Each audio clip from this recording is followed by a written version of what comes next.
Isayas Kabanata 24, Paparusahan ni Yahweh ang sanlibutan.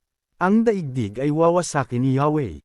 Sasalante niya ang mga lupain at panganggalitan ang mga tao. Iisa ang sasapitan ng lahat, mamamayan at pari. Alipin at Panginoon. Alila at may-ari ng bahay. Nagtitinda't namimili. Nangungutang at nagpapautang. Mawawasak ang daigdig at wala nang papakinabangan dito. Mangyayari ito sapagkat sinabi ni Yahweh. Matutuyo at malalanta ang lupa. Manghihina ang buong sanlibutan. Ang langit at ang lupa ay mabubulok. Sinira na ang daigdig ng mga naninirahan dito. Dahil sinuwi nila ang katuroan ng Diyos. At nilabag ang kanyang mga utos.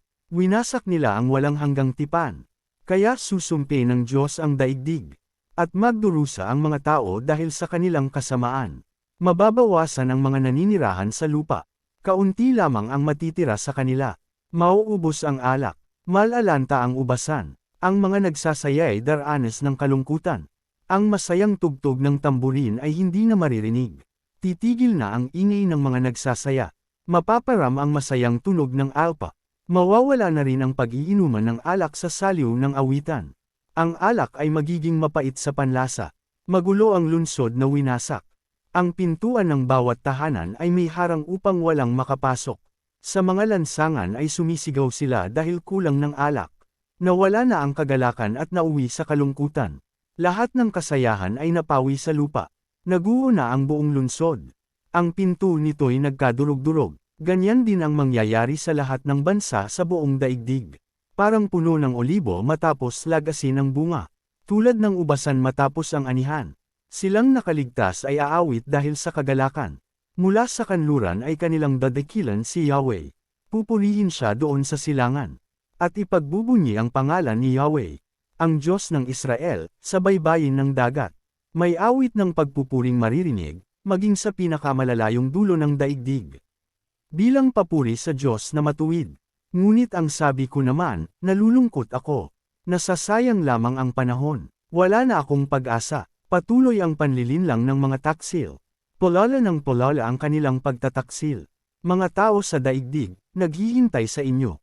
Ang matinding takot, malalim na hukay, at nakaumang na bitag. Sinumang tumakas dahil sa takot.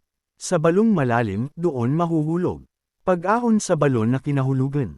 Bitag ang siyang kasasadlakan, sapagkat mabubuksan ang durungawan ng langit. At mauuga ang pundasyon ng daigdig. Ang daigdig ay tuluyang mawawasak. Sa lakas ng yuga ito'y mabibiyak. Ang lupa'y tulad ng lasenggong pasuray-suray. At kabong maliit na hahapi-hapay. Sa bigat ng kasalanang kanyang tinataglay. Tiyak na babagsak ang sandaigdigan at hindi na babangon magpakailanman. Darating ang araw na paparusahan ni Yahweh. Ang hukbo ng kasamaan sa himpapawid. Gayon din ang mga hari dito sa daigdig. Tulad ng mga bilanggo, ihuhulog silang sama-sama sa isang malalim na balon.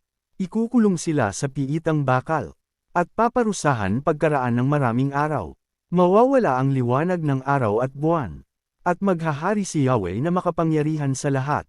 Sa bundok ng Zion, at sa Jerusalem. Do'y mahahayag ang kanyang kaluwalhatian, sa harap ng mga pinuno ng bayan.